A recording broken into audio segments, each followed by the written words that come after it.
Ferme la porte, coupe le son de l'extérieur. Si quelqu'un est près de toi en ce moment, éloigne-toi doucement. Ce que Dieu s'apprête à te dire ne peut pas être entendu par n'importe qui. Ce n'est pas une mise en garde ordinaire, c'est une condition. Ce message a été préparé pour une âme précise et cette âme doit se trouver seule pour le recevoir dans sa totalité. Tu es là, tu es seul. Alors commence à écouter et ne fais pas défiler. Le premier seau s'ouvre maintenant. Le silence nécessaire. Il y a quelque chose d'extraordinaire qui se passe en ce moment pendant que tu écoutes ces mots. Quelque chose que tu ne vois pas encore mais que tu peux peut-être déjà ressentir. Une légèreté inhabituelle dans ta poitrine. Une impression diffuse que ce moment est différent des autres. Une petite voix à l'intérieur de toi qui dit reste, reste ici, ne bouge pas, écoute cette voix, elle ne vient pas de toi. Dieu ne parle pas toujours à travers les grandes catastrophes ou les miracles spectaculaires.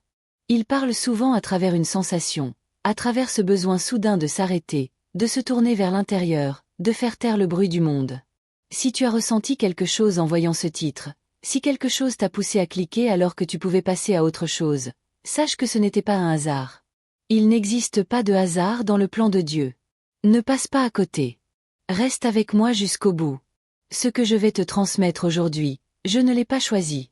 Ce sont des mots qui m'ont été confiés pour toi, spécifiquement pour toi, à ce moment précis de ta vie. Et si tu es seul en ce moment, c'est parce que le ciel a préparé cet instant de longue date. Le silence autour de toi n'est pas vide, il est plein. Il est rempli de la présence de celui qui t'a mis ici ce soir. Dieu a parlé et il t'a choisi pour entendre ce qu'il a dit. Mais avant de te révéler le contenu de cette parole, je dois te préparer. Car certaines vérités ne peuvent pas être reçues à la légère. Certaines révélations changent la façon dont on se voit. La façon dont on comprend son passé, la façon dont on marche vers son avenir. Ce que tu vas entendre dans les prochaines minutes fait partie de ces vérités. Accroche-toi jusqu'au bout. Tu es sur le point de découvrir quelque chose que tu attendais depuis très très longtemps. Ce que tu vas entendre maintenant, personne d'autre que toi ne peut le recevoir. C'est pourquoi tu es seul. Ce que Dieu a vu. Pendant que tu vivais ta vie, pendant que tu traversais ces journées qui se ressemblaient et qui parfois pesaient lourd, il y avait quelqu'un qui regardait, quelqu'un qui ne détournait jamais les yeux, quelqu'un qui voyait ce que personne d'autre ne voyait. Dieu a vu tes matins difficiles. Ces matins où tu t'es levé alors que tout en toi voulait rester sous les draps. Ces matins où tu as mis un masque de normalité avant même de sortir de chez toi parce que tu ne pouvais pas te permettre de montrer à quel point tu étais épuisé. Il a vu ça chaque matin sans exception. Ne fais pas défiler. Ce que je dis maintenant est important. Dieu a vu tes nuits, ces nuits où tu pensais trop, où les questions revenaient comme des marées, où tu te demandais si tu allais dans la bonne direction, si tu méritais ce que tu espérais, si tu n'étais pas en train de te tromper sur toi-même. Ces nuits silencieuses où personne ne savait que tu souffrais parce que tu avais appris à souffrir sans bruit. Il a vu les fois où tu as souri alors que ton cœur saignait, les fois où tu as dit ça va alors que ça n'allait pas, les fois où tu as aidé quelqu'un d'autre alors que toi-même tu avais besoin d'être aidé. Il a tout vu. Il comptait. Tiens bon jusqu'au bout. Tu es sur le point de découvrir quelque chose de vraiment important. Et voici ce que Dieu m'a dit sur ces moments-là. Il m'a dit que chaque larme que tu as gardée pour toi n'est pas tombée dans le vide. Elle a été recueillie. Chaque nuit que tu as traversée seule est inscrite quelque part. Chaque fois que tu as choisi de continuer malgré tout, le ciel a enregistré ce choix. Tu ne le savais pas. Tu ne pouvais pas le savoir. Mais le silence dans lequel tu portais tout ça n'était pas le silence de l'abandon, c'était le silence de la préparation. Car il y a quelque chose que Dieu a vu en toi. Quelque chose que tu n'as pas encore réalisé. Quelque chose qui explique tout ce que tu as traversé. Et cette révélation, je vais te la donner. Mais d'abord, j'ai besoin de savoir que tu es prêt. Écris je suis prêt dans les commentaires, pas pour moi, pour toi, pour poser par écrit que tu acceptes d'entendre ce que le ciel veut te dire. C'est plus qu'un commentaire, c'est l'ouverture consciente d'une porte. La phase difficile que tu as vécue n'était pas une punition, c'était une sélection. Et je vais t'expliquer maintenant ce que cette sélection signifie vraiment. Je non prononcé. Il existe dans les sphères célestes un moment que peu de personnes connaissent. Un moment qui précède chaque grande transformation humaine, chaque tournant de destinée, chaque période où une vie bascule vers ce qu'elle était censée être depuis toujours. Ce moment, c'est celui où Dieu prononce un nom. Pas de façon générale, pas en référence à une catégorie d'âme, un nom précis, avec une intention précise, pour une mission précise. Ton nom a été prononcé. Ne bouge pas, ne clagne pas des yeux. Écoute, je ne te dis pas cela pour te flatter. Je te dis cela parce que c'est ce qui m'a été révélé et que tu dois le comprendre pour saisir ce qui arrive dans ta vie en ce moment. Quand Dieu prononce un nom, des choses se mettent en mouvement. Des portes que tu croyais fermées commencent à bouger. Des personnes qui étaient censées croiser ton chemin commencent à être dirigées vers toi. Des circonstances qui semblent anodines deviennent des pièces d'un puzzle dont tu vois enfin la forme. Ce n'est pas le hasard qui t'a amené ici, c'est la conséquence du nom prononcé. Accroche-toi jusqu'au bout. Tu es sur le point de découvrir quelque chose de capital. Et voici ce qui est remarquable. Ton nom n'a pas été prononcé hier. Il n'a pas été prononcé la semaine dernière. Il a été prononcé il y a beaucoup plus longtemps que tu ne l'imagines. Avant les difficultés que tu as traversées, avant les doutes qui t'ont habité, avant les moments où tu as failli abandonner. Dieu savait ce qui allait venir et il a choisi ton nom quand même précisément parce qu'il savait ce que tu serais capable de traverser. Ne passe pas à côté de ce passage. C'est ici que beaucoup de gens quittent juste avant que leur compréhension bascule. Mais il y a quelque chose d'autre, quelque chose qui a été placé en toi avant même ta naissance et que le ciel attend que tu actives maintenant. Ce n'est pas quelque chose que tu acquiers. C'est quelque chose que tu portes depuis toujours sans le savoir. Et ce que je vais t'expliquer dans les prochaines minutes va tout changer. Reste avec moi. La marque du silence. Laisse-moi te parler d'une chose que le ciel m'a permis de comprendre.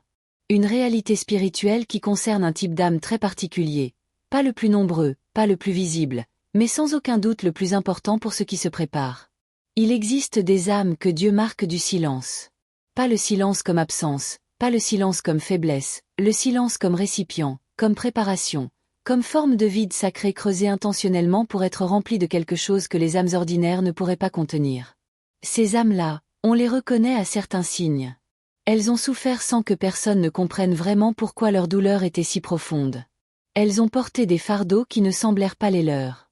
Elles ont ressenti parfois depuis l'enfance qu'elles étaient différentes d'une façon qu'elles ne parvenaient pas à nommer, pas supérieures, pas inférieures, différentes comme si elles regardaient le monde avec des yeux légèrement décalés. Ne fais pas défiler ce que je décris maintenant. Tu le reconnais. Ces âmes ont souvent traversé des phases d'isolement profond. Non pas parce qu'elles n'étaient pas aimables, mais parce que leur fréquence vibratoire ne correspondait pas encore au niveau de leur destinée. Elles cherchaient quelque chose dans les endroits où ça ne se trouvait pas. Elles offrèrent des parts d'elles-mêmes qui n'étaient pas toujours reconnues à leur juste valeur. Et elles ont souffert de ça en silence sans tout à fait comprendre pourquoi. Si tu te reconnais dans ces mots, ne passe pas à côté. Ce que je vais révéler maintenant te concerne directement. La marque du silence fonctionne en 3 temps.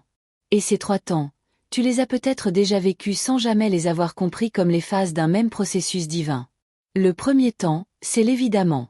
Cette période de ta vie où il t'a semblé que des choses importantes te quittaient. Des personnes, des certitudes, des rêves que tu avais portés longtemps et qui semblaient s'effacer. L'évidemment n'est pas une perte.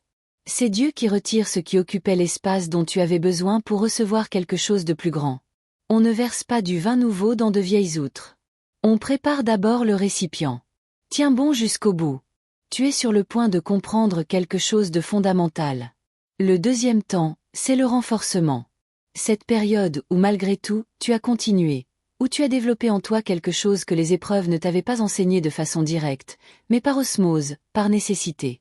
Par survie, une solidité intérieure que tu ne soupçonnais pas, une capacité à rester debout que personne ne t'avait apprise.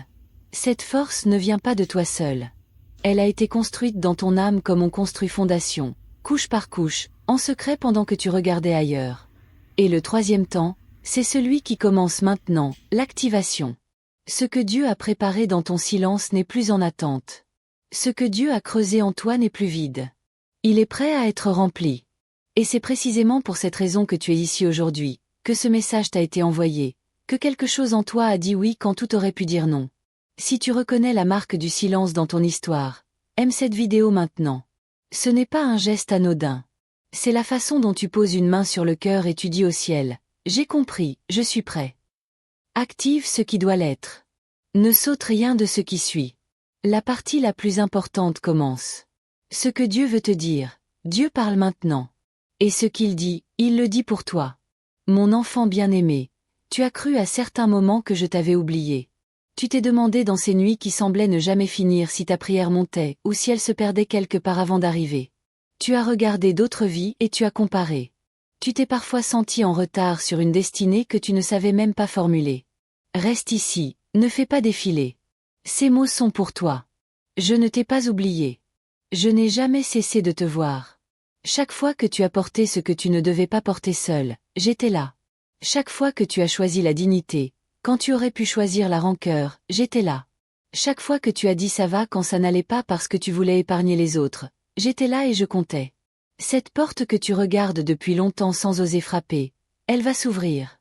Non pas parce que tu auras finalement trouvé le bon mot ou le bon moment, mais parce que j'ai décidé qu'il était temps. Il n'y a pas de bon moment que tu dois mériter encore. Le moment est là. Le moment c'est maintenant. Accroche-toi jusqu'au bout. Cette personne qui occupait tes pensées, celle dont le souvenir revient même quand tu lui as dit au revoir dans ta tête. Cette situation que tu croyais réglée mais qui demande encore quelque chose de toi. Cette ambition que tu as mise de côté parce que les circonstances ne semblaient pas favorables. Je ne t'ai pas amené jusqu'ici pour que tu renonces à ce qui était inscrit pour toi avant ta naissance. Je t'ai dit il y a longtemps que j'avais des projets de paix et non de malheur pour toi.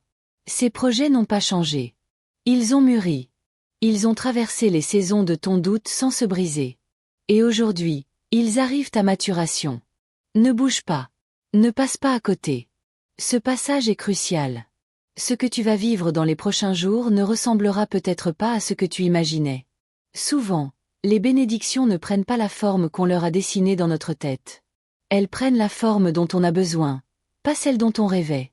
Mais quand elles arrivent, tu les reconnaîtras parce que quelque chose dans ton cœur va résonner comme une corde de guitare qu'on touche enfin après un long silence. Tu le sentiras. Et quand tu le sentiras, souviens-toi de ce moment. Souviens-toi que tu étais seul et que tu as choisi de rester, et que les mots que tu entendais ne ressemblèrent pas à du bruit, mais à quelque chose de vrai. Cela aussi, c'était un signe. Il y a une âme dans ton entourage, peut-être une seule, qui attend d'entendre ce que tu viens d'entendre. Pas 50 personnes, pas une foule. Quelqu'un qui traverse en ce moment l'une des phases que tu reconnais. L'évidemment, le renforcement ou le bord de l'activation. Partage ce message avec cette personne, pas pour accumuler des vues, pour transmettre la flamme. Ce geste-là, Dieu le voit aussi. Le signe qui vient. Dans les 72 heures qui suivent ce moment, quelque chose va se produire. Ce n'est pas une promesse que je fais pour te garder attentif. C'est ce qui m'a été révélé, et je dois te le transmettre avec précision pour que tu puisses le reconnaître quand cela arrivera. Ce signe ne sera pas spectaculaire. C'est là son plus grand piège et sa plus grande beauté. Les âmes marquées du silence ne reçoivent pas leur confirmation dans l'éclat. Elles les reçoivent dans la subtilité, dans le quotidien, dans ce moment qu'on pourrait manquer si on ne faisait pas attention. Tiens bon jusqu'au bout. Tu es sur le point de recevoir quelque chose d'important. Ce pourrait être une phrase entendue par quelqu'un, prononcée sans intention apparente qui répondra exactement à une question que tu portais en silence depuis des semaines. Tu reconnaîtras le signe parce que la phrase te frappera différemment qu'elle ne frappe les autres. Les autres passeront. Toi, tu t'arrêteras une seconde. Ton cœur enregistrera. Ce pourrait être un rêve. Pas forcément d'une clarté absolue, pas forcément mémorable dans ses détails, mais au réveil, tu porteras une sensation que tu n'arrives pas à expliquer, une certitude tranquille, comme si quelque chose avait été réglé pendant ton sommeil sans que tu en sois conscient. Ce pourrait être une porte, littéralement ou métaphoriquement, une opportunité qui se présente là où tu avais cessé de chercher, un contact inattendu, une invitation que tu n'attendais plus, quelque chose qui arrive sans que tu aies eu à le forcer parce que le renforcement est terminé et que l'activation commence maintenant. Ne fais pas défiler. Ce que je dis ici est le cœur de ce message. Ce pourrait être un nombre, une répétition qui te suit. Pas parce que les nombres ont un pouvoir en eux-mêmes, mais parce que Dieu utilise parfois le langage que son enfant peut lire. Et si tu as été sensible à certains symboles dans ta vie, il n'est pas impossible que le signe arrive dans ce langage que tu connais. Dans tous les cas, le signe arrivera. Et si tu veux que je te décrive avec plus de précision celui qui te correspond, écris la marque est en moi dans les commentaires. Ce que je verrai dans ces mots me permettra de te répondre avec ce qui t'est spécifiquement destiné. Ce n'est pas une formule magique, c'est une conversation. C'est toi qui dis au ciel, j'ai entendu, je suis attentif. Je suis prêt à reconnaître ce qui vient et il viendra. Le Lacre, nous sommes arrivés au dernier saut et je veux te dire quelque chose avant que tu partes. Quelque chose que je ne dis pas souvent parce que les mots qu'on dit à la fin ont tendance à être emportés par l'élan de ce qui vient après. Mais je veux que tu prennes le temps de l'entendre vraiment. Tu as fait quelque chose de remarquable aujourd'hui. Dans un monde où tout pousse à la vitesse, à l'immédiateté, à la dispersion, tu as choisi de rester. Tu n'as pas fait défiler. Tu n'as pas cherché une autre stimulation. Tu es resté seul comme le message le demandait et tu as écouté jusqu'à la fin. Ce n'est pas anodin. Tout le monde ne peut pas faire ça. Tout le monde ne le fait pas. Reste encore un instant. Ne passe pas à autre chose. Ceux qui partaient au milieu n'ont pas reçu le troisième temps. Ils n'ont pas entendu ce que Dieu avait à dire. Ils ne savent pas encore ce que le signe à venir ressemble. Toi, tu le sais maintenant. Cette différence n'est pas une supériorité, c'est une responsabilité. Porteur une révélation, c'est porter quelque chose qu'on doit vivre et si possible transmettre. Avant de conclure, j'ai besoin de 3 choses de toi. La première, si ce message a touché quelque chose de vrai en toi, si tu t'es reconnu dans la marque du silence, si les mots de Dieu ont résonné comme quelque chose que tu attendais d'entendre, aime cette vidéo. C'est ta façon de dire j'ai reçu, c'est ton amen à voix basse. La deuxième, abonne-toi et active les notifications. Non pas pour gonfler des chiffres, mais parce que ce que Dieu a commencé de dire aujourd'hui n'est pas terminé. Il y a d'autres messages, d'autres sceaux, d'autres révélations pour les âmes qui sont prêtes à les recevoir. Être abonné, c'est dire je veux continuer d'entendre. La troisième, écris dans les commentaires. Écris la marque est en moi si tu te reconnais dans les âmes marquées du silence ou simplement je suis prêt si quelque chose en toi a dit oui aujourd'hui sans que tu puisses encore le formuler. Ces mots ne sont pas pour moi, ils sont pour toi. Ils constituent ta déclaration au ciel que tu as entendue et que tu choisis d'avancer. Tiens bon jusqu'au bout. Tu es sur le point de faire une découverte importante. Et maintenant, je vais te dire quelque chose que Dieu m'a demandé de dire en dernier parce que les dernières paroles sont celles qui restent. Tu n'es pas comme les autres. Tu l'as toujours su d'une façon ou d'une autre, même quand tu n'arrivais pas à l'expliquer. Même dans tes moments de doute le plus profond, il y avait en toi quelque chose qui ne cédait pas tout à fait. Quelque chose qui continuait de savoir que tu étais fait pour quelque chose de plus grand que ce que tu vivais. Ce quelque chose, c'était la marque. Elle ne t'a jamais quitté. Elle t'a attendu. Et aujourd'hui, devant ces mots, seule dans le silence que tu as choisi pour recevoir ce message, elle s'est activée. Le ciel t'a vu. Le ciel t'a confirmé. Va,